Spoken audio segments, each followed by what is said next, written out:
新團委吸到到湖北城市頻道，現在是吳夢川報告新聞。涉嫌向回家登家族盜匿包裹嘅一名61歲嘅華族男子羅文，今日將被控上法庭。警方發表文告單，車其沙接獲通報，指涉連江北二島嘅20啲阿嬤回家登收到一個可疑嘅包裹，響對錯誤一個盜匿。警方通過調車甲條律監控為名，確定男子嘅身份，再亦將伊逮捕歸案。初步調車顯示，這一名男子也涉嫌本地其他回家登記過去類似案件。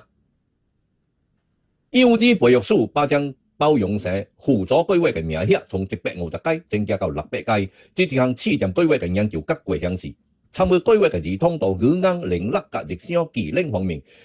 慢慢計屬屬於正常發展系統嘅差距。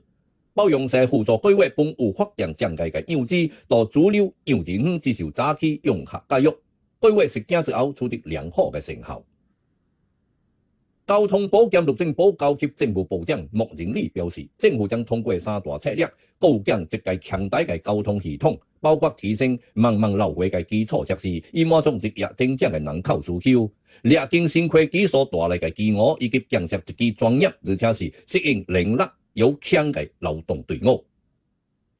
卡達車騎士及非電動個人代步工具使用者禁止使用行人專用道嘅條例自7月1號生效之後，陸路交通管理局到目前為止已推出5條法案。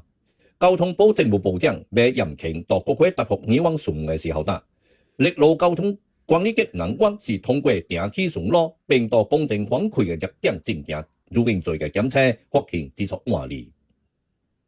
嘅訂單詐騙案自5月以來有再過來嘅趨勢。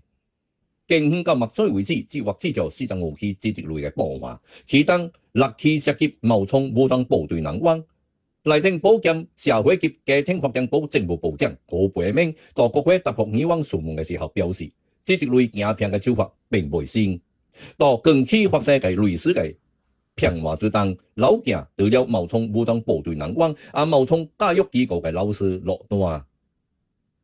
國大委員推出本地頭一個專門治療妊娠期糖尿病嘅服務，以應對產後二型糖尿病或脈絡偏低嘅情況。國大頭一個創立嘅新服務，結合産科、內分泌科及社區護理，為確將妊娠期糖尿病嘅婦女提供全面嘅專科照護及長期嘅支持，以提高目前到預防糖尿病方面嘅關鍵缺口，打破糖尿病多相同嘅循環。新聞報告完了。